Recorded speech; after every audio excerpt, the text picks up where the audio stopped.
Welcome to The Explainer. Okay, let's dive into a really critical distinction in our relationships: the difference between being chased and being truly chosen.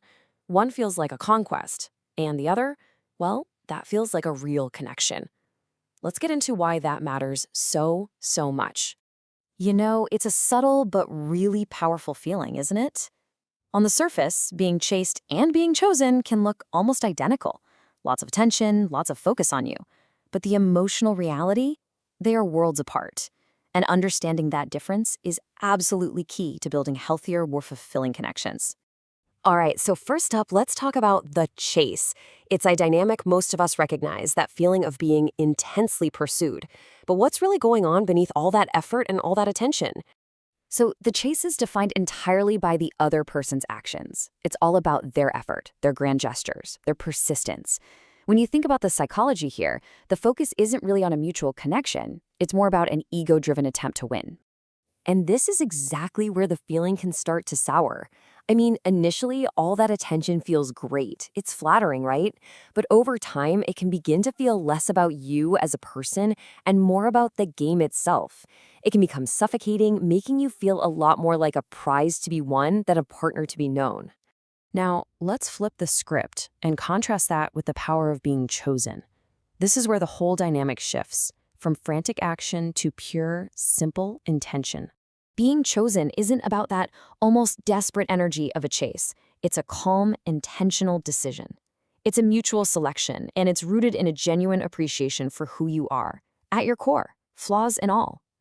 The crucial shift is this: it's not about being won, it's about being truly seen.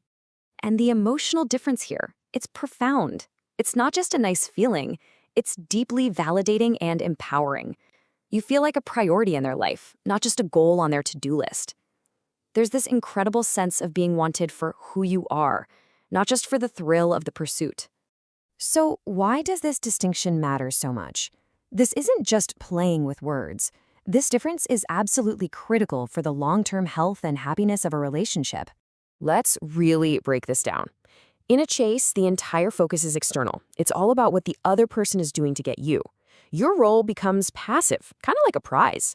But when you're chosen, the focus shifts inward to a mutual connection. You're not a prize, you are a priority. The whole foundation of the relationship moves from an effort to acquire you to a genuine appreciation of who you already are.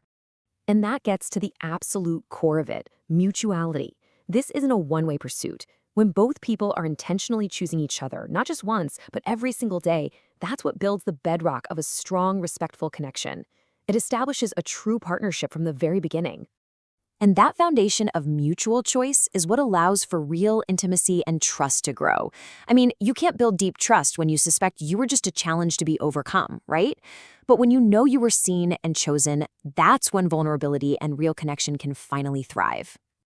So let's bring this all home. What does this distinction actually mean for you in your own life and in your own relationships? Ultimately, this isn't just an interesting theory. It's a powerful lens you can apply to your own life starting today. The goal isn't to be chased or to win some exhausting game. The real, fulfilling goal is to build relationships where you feel genuinely seen, valued, and chosen for exactly who you are. So I'll leave you with this. In your most important relationships, do you feel like you're being chased, or do you feel truly chosen? It's a question worth reflecting on. And the answer, well, it might just change how you approach connection from this day forward.